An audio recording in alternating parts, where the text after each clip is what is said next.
नमस्कार, स्वागत है आपका राज्यसभा टीवी में। मैं हूं आपके साथ अमृता चौरसिया। आइए शुरुआत करते हैं सुर्खियों के साथ।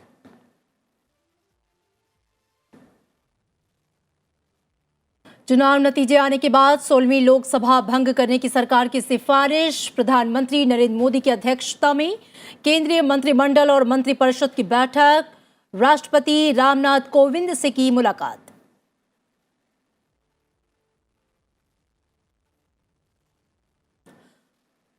सूरत के एक कॉम्प्लेक्स में भीषण आग से 15 की मौत। दूसरी मंजिल पर चल रहा था कोचिंग इंस्टीट्यूट। गुजरात के मुख्यमंत्री ने दिए जांच के आदेश। मृतकों के परिजनों को 4-4 लाख रुपए की मुआवजे का ऐलान। प्रधानमंत्री नरेंद्र मोदी ने हादसे पर जताया गहरा दुख। घायलों के जल्द स्वस्थ होने की कामना।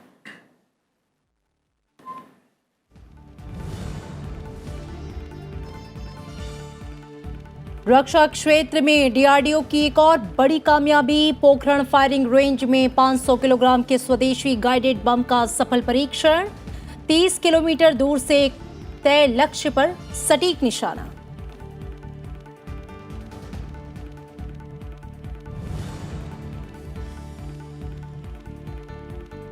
कश्मीर घाटी में सुरक्षा बलों को मिली बड़ी सफलता। पुलवामा में सेना ने खूंखार आतंकवादी जाकिर मूसा को एनकाउंटर में किया ढेर। आतंकी संगठन अलकायदा से जुड़े अस्सार गजावत उल हिंद का चीफ था मूसा।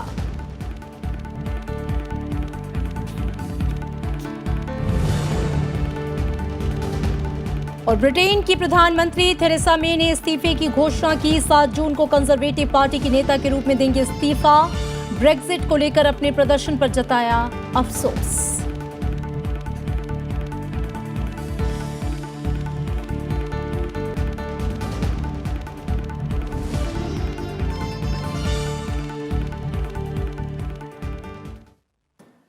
केंद्रीय कैबिनेट की आज शाम बैठक हुई, जिसमें 16वीं लोकसभा भंग करने की सिफारिशों को मंजूरी दी गई। प्रधानमंत्री नरेंद्र मोदी की अध्यक्षता में आज पहले मौजूदा मंत्रिमंडल और मंत्रिपरिषद की बैठक हुई। मंत्रियों ने प्रधानमंत्री मोदी का उन्हें देश की सेवा करने का मौका देने के लिए आभार जताया। और आपको बता दें कि प्रधानमंत्री नरेंद्र मोदी ने राष्ट्रपति रामनाथ कोविंद से मुलाकात की है। मंत्रिमंडल की सिफारिश के बाद राष्ट्रपति रामनाथ कोविंद वर्तमान लोकसभा को भंग करेंगे। मौजूदा लोकसभा का कार्यकाल 3 जून को समाप्त हो रहा है। 17वीं लोकसभा का गठन 3 जून से पहले किया जाना है और नए सदन के गठन की प्रक्रिया अगले कुछ दिनों में तब शुरू होगी जब तीनों चुनाव आयुक्त राष्ट्रपति से मिलेंगे और नवनिर्वाचित सदस्यों की सूची सौंपेंगे। कल एनडीए संसदीय बोर्ड की बैठक हुई। इस बैठक में नई सरकार के गठन को लेकर चर्चा हो सकती है।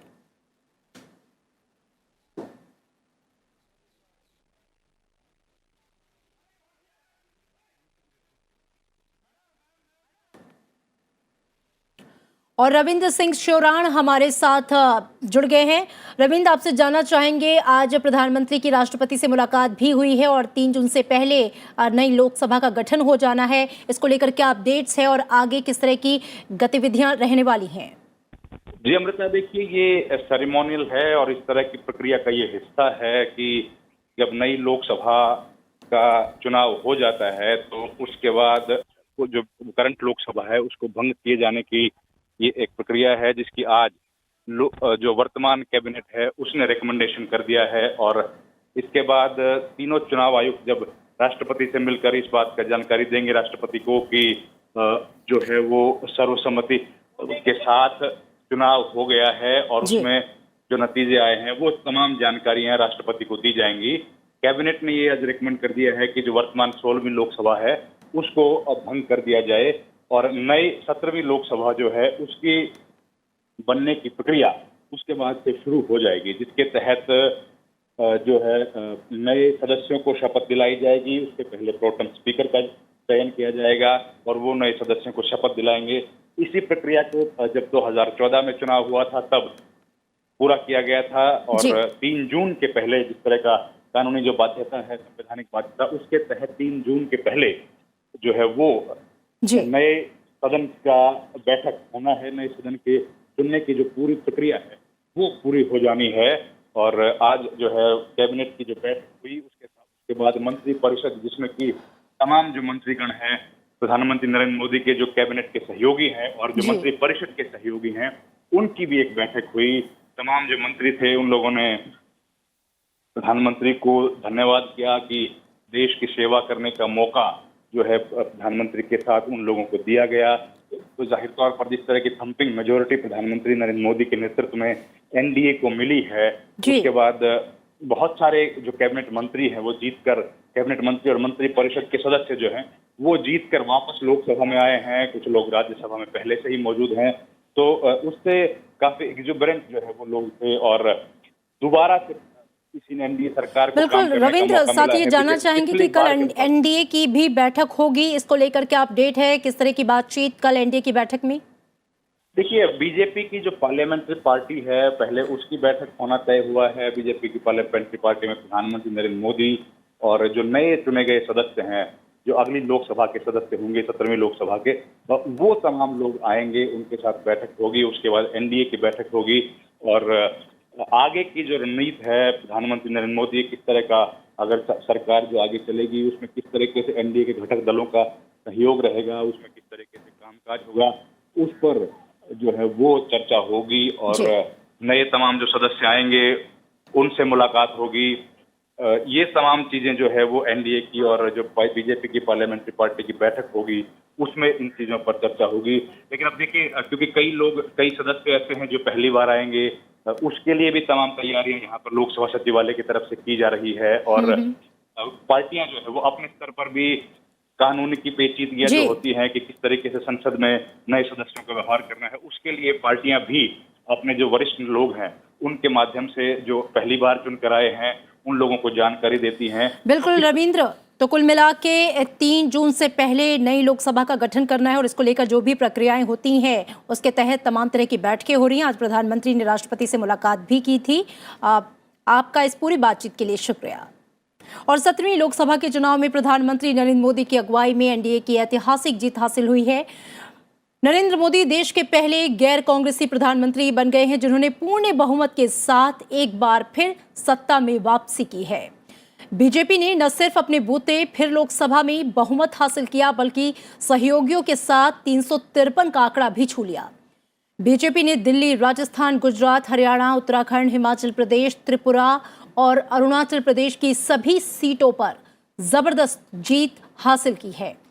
10 राज्यों में बीजेपी ने सभी सीटों पर जीत हासिल की है और इसके अलावा बीजेपी ने कर्नाटक, पश्चिम बंगाल, मध्य प्रदेश और बिहार में भी अपना सर्वश्रेष्ठ प्रदर्शन किया है।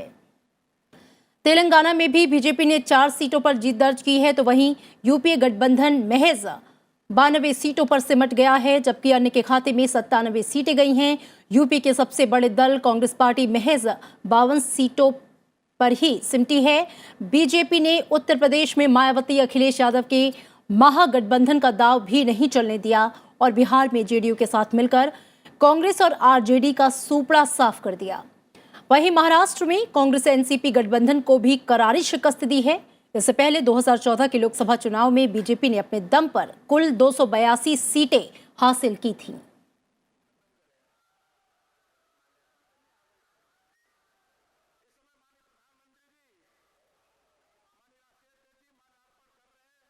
तो आपको बता दें, इन चुनावों की गिनती के बाद जो तस्वीर सामने आई है वो इस तरीके से है कि एनडीए 352, यूपीए 90 और अदर्स की अगर बात करें तो वो 100 पर है। लोकसभा चुनाव में करारी शिकस्त का सामना करने वाली कांग्रेस इस बार कुल 18 राज्यों और केंद्र शासित क्षेत्रों में खाता भी नहीं खोल सकी। यूपी, बिहार, कर्नाटक और मध्य प्रदेश जैसे राज्यों में महज एक सीटों से संतोष करना पड़ा है। कांग्रेस आंध्र प्रदेश, हरियाणा, गुजरात, हिमाचल प्रदेश, जम्मू कश्मीर, उत्तराखंड, त्रिपुरा, अरुणाचल प्रदेश, मणिपुर, नागालैंड, मिजोरम, दिल्ली, सिक्किम, राजस्थान, चंडीगढ़, दादर एवं नागर हवेली, दमन एवं दीव, लक्षद्वीप में एक भी सीट नहीं जीत पाई। इन राज्यों में से हरियाणा में पिछली बार कांग्रेस एक सीट जीतने में सफल रही थी। पार्टी ने केरल में सबसे अधिक 14 सीटें जीती हैं। इसके बाद पार्टी ने तमिलनाडु में 8 और पंजाब में भी 8 सीटें जीती हैं। कांग्रेस सीटों की संख्या के लिहाज से दूसरे सबसे न्यूनतम स्थान पर पहुंच गई।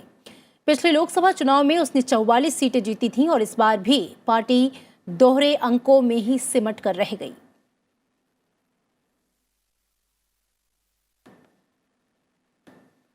सत्रहवीं लोकसभा चुनाव में भारी जीत के बाद प्रधानमंत्री नरेंद्र मोदी और बीजेपी अध्यक्ष अमित शाह आज वरिष्ठ नेता लालकृष्ण आडवाणी के घर पहुंचे और उनसे पार्टी को मिली बड़ी जीत पर चर्चा की। लालकृष्ण आडवाणी से मुलाकात करने के बाद प्रधानमंत्री मोदी ने ट्वीट करते हुए लिखा कि आडवाणी जी से आज मुलाकात हुई है। भाजपा की सफलता आज इसलिए संभव हो पाई क्योंकि उनके जैसे महान लोगों ने दशकों तक पार्टी का निर्माण किया और लोगों को एक नई वैचारिकता प्रदान की।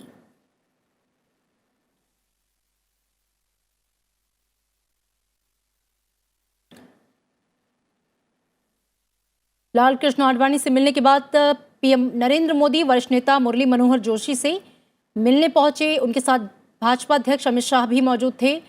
मुरली मनोहर जोशी की तारीफ करते हुए पीएम ने लिखा कि डॉक्टर मुरली मनोहर जोशी एक विद्वान और बुद्धिजीवी हैं।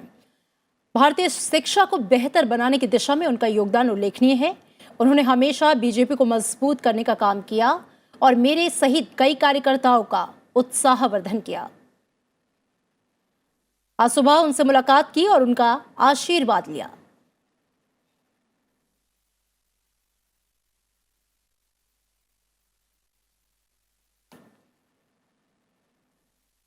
सत्रहवीं लोकसभा चुनाव के नतीजे सामने आ गए हैं और एक बार फिर से प्रधानमंत्री नरेंद्र मोदी की अगुवाई में बीजेपी ने पूर्ण बहुमत हासिल किया है। लेकिन 16वीं लोकसभा की तरह ही इस लोकसभा में भी विपक्ष के नेता का पद किसी विपक्षी दल को नहीं मिलने की उम्मीद है, क्योंकि 17वीं लोकसभा में एक बार फिर से किसी विपक्षी दल को नेता प्रतिपक्ष के लिए जरूरी 55 सीटें हासिल नहीं हुई हैं।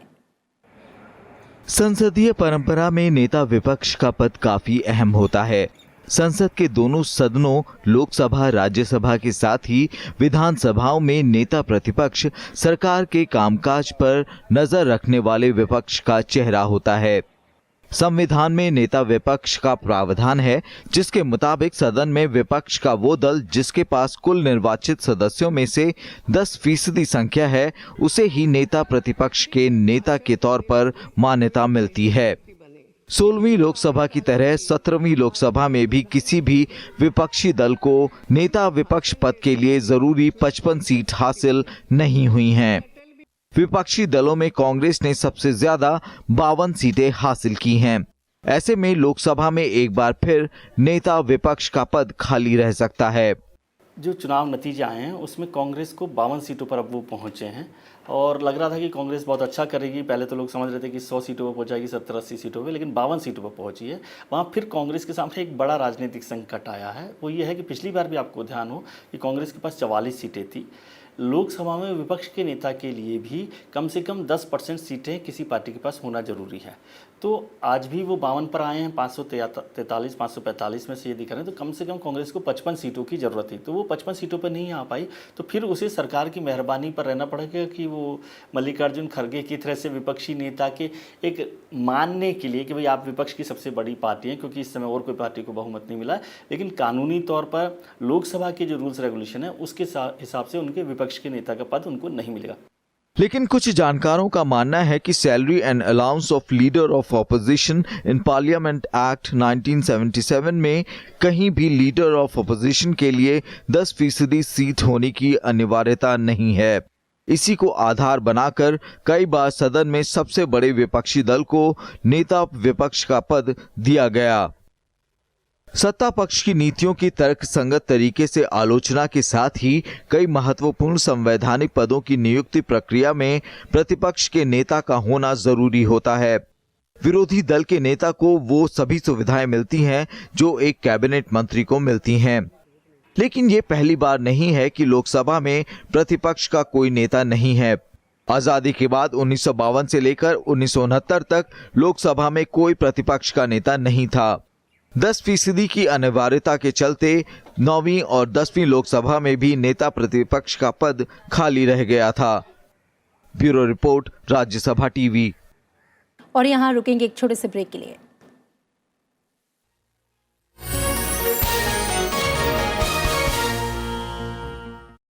देखिए विशेष मेरे साथ आज शाम 7:30 बजे सिर्फ राज्यसभा टीवी पर।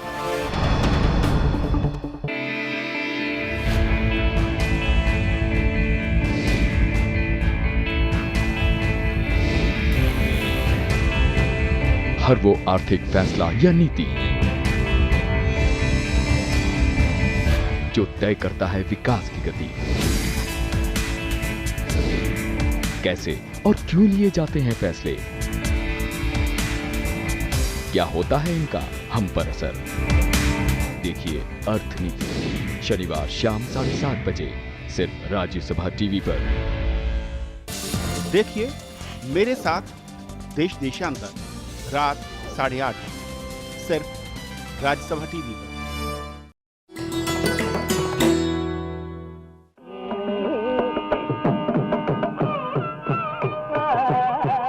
मदुरई सुब्बालक्ष्मी कर्नाटक शैली की मशहूर संगीतकार, संयुक्त राष्ट्र संघ सभा में संगीत प्रस्तुति देने वाली पहली भारतीय, भारत रत्न से सम्मानित पहली महिला संगीतज्ञ, रेमन मैगसेसे अवार्ड पाने वाली पहली भारतीय महिला। इसके अलावा वो पहली महिला रही जिन्हें संगीत कलानिधि के रूप में मिला कर्नाटक संगीत का सर्वोत्तम पुरस्कार। महात्मा गांधी, पंडित नेहरू और लता मंगेशकर को किया जाता है इनके प्रशंसकों में शुमार।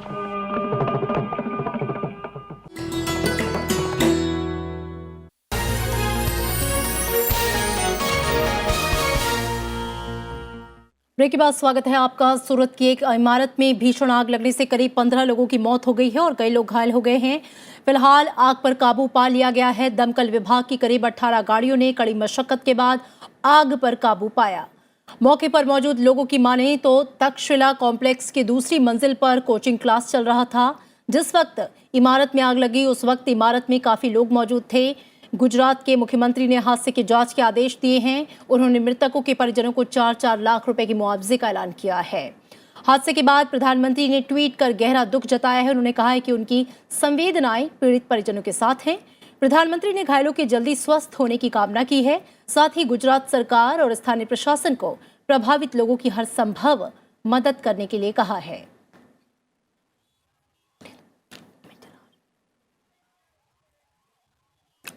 सुप्रीम कोर्ट के 4 नए जजों ने आज पद की शपथ ली।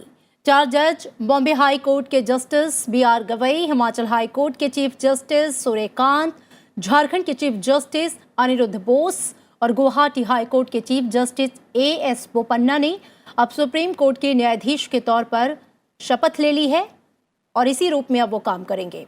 हाल ही में इन चारों की नियुक्ति को राष्ट्रपति रामनाथ कोविंद ने मंजूरी दी थी। इन चारों जजों ने स्वीकृति पद 31 हो गई है और इससे पहले 2014 में सभी पद भरे गए थे। जिन 4 जजों की नियुक्ति हुई इनमें से 2 जज ऐसे हैं जो आगे चलकर सुप्रीम कोर्ट के मुख्य न्यायाधीश बन सकते हैं। सुप्रीम कोर्ट कॉलेजियम ने 9 मई को फिर से जस्टिस अनिरुद्ध बोस और जस्टिस AS बोपन्ना को शीर्ष अदालत का जस्टिस बनाने की सिफारिश की थी।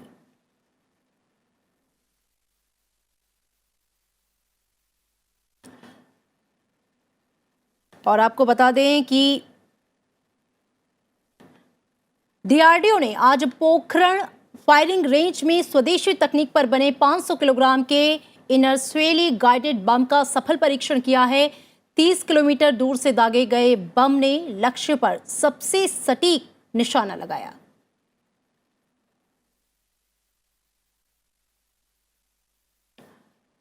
और कश्मीर घाटी में आतंकवाद के सफाई के मिशन में जुटे सुरक्षा बलों को बड़ी सफलता मिली है, जब दक्षिणी कश्मीर के पुलवामा में सेना ने most wanted terrorist Zakir Musa को एक एनकाउंटर में मार गिराया। वो आतंकी संगठन अल-कायदा से जुड़े अंसार गजावत उल हिंद का चीफ था। जाकिर मूसा को पुलवामा के उसी इलाके में मार गिराया गया जहां पे साल 2016 में सेना ने हिजबुल के कमांडर बुरहान वानी को ढेर किया था। That encounter has ended. In the encounter, one terrorist was killed, who has been identified as Zakir Rashid Bhatt, alias Zakir Musa, and forces de-inducted safely. Post-operation, the security scenario has been managed well. There has not been any law and order incident reported so far. There have been some areas where there are restrictions imposed. Besides that, during the encounter, the operation was handled well. There is no collateral damage, and the operation was concluded well. Arms and ammunitions were recovered. Britain की प्रधानमंत्री Theresa May ने अपने इस्तीफे की घोषणा कर दी है। उन्होंने ब्रेक्जिट को लेकर अपने प्रदर्शन पर अफसोस जताते हुए ये ऐलान किया। ब्रिटिश प्रधानमंत्री थेरेसा मे ने शुक्रवार को कहा कि वो अपना पद छोड़ने जा रही हैं। जल्द एक ऐसी प्रक्रिया शुरू होगी जो एक नए नेता को सत्ता मिलाएगी। नया नेता शायद अधिक निर्णायक ढंग से ब्रेक्जिट तलाक समझौते के लिए काम कर सकेगा।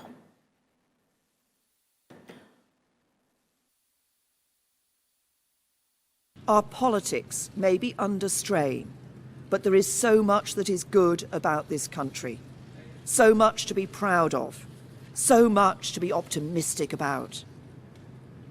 I will shortly leave the job that it has been the honour of my life to hold. The second female Prime Minister, but certainly not the last. I do so with no ill will, but with enormous and enduring gratitude to have had the opportunity to serve the country I love. भारतीय लोकतंत्र और यहाँ की चुनाव प्रणाली से विदेशी media भी खासा प्रभावित है। हमने बात की लोकसभा चुनाव 2019 का चुनाव कवर करने जिम्बाब्वे से आए जर्नलिस्ट से और जाना उनका अनुभव। We have with us journalists from Zimbabwe Broadcasting Corporation. They covered Indian election 2019. We tried to get their insight, their view, their perception about Indian election 2019. Welcome to Rajya Sabha TV. I just want to know that you covered Indian election 2019. How and what did you feel about Indian election? My name is Abigail Tembo. I'm a correspondent with the Zimbabwe Broadcasting Corporation, more specifically touching on the electronic voting machines and the voter verifiable papers. That's a milestone in as far as technology in voting is concerned. If I ask about the Indian voters, so what do you feel about Indian voters? Are they politically aware? Hello, my name is Tafadzwa Washington Chigwedere.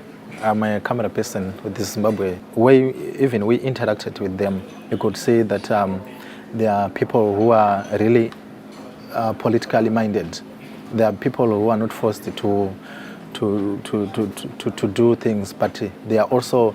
It shows there was very big voter education. Have you felt any factor, any wave like Modi factor, Modi wave? People were so much excited. People really know that they were talking. It was Modi. They were saying it's either Modi or nobody. What did you feel? Which factor prominent? Political maturity. The political maturity that was shown by both the contestants and the voters, that is something that is commendable. Can you please tell me what is the difference between Zimbabwean election and Indian election process? The difference, there's quite remarkable differences.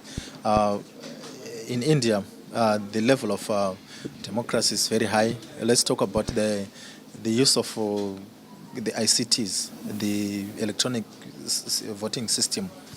It was something which is highly commendable. Zimbabweans, and even not only Zimbabwe, maybe so many countries in Africa, and even outside Africa, they should maybe, I don't know how they do it, but they should interact more with the countries like India.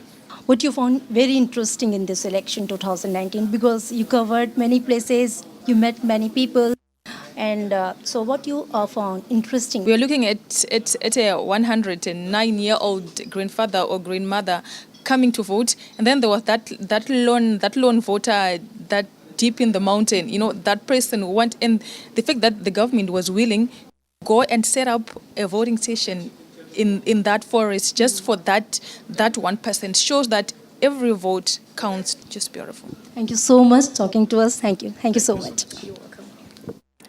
और इसी के साथ इस bulletin में फिलहाल मेरे साथ इतना ही। नमस्कार।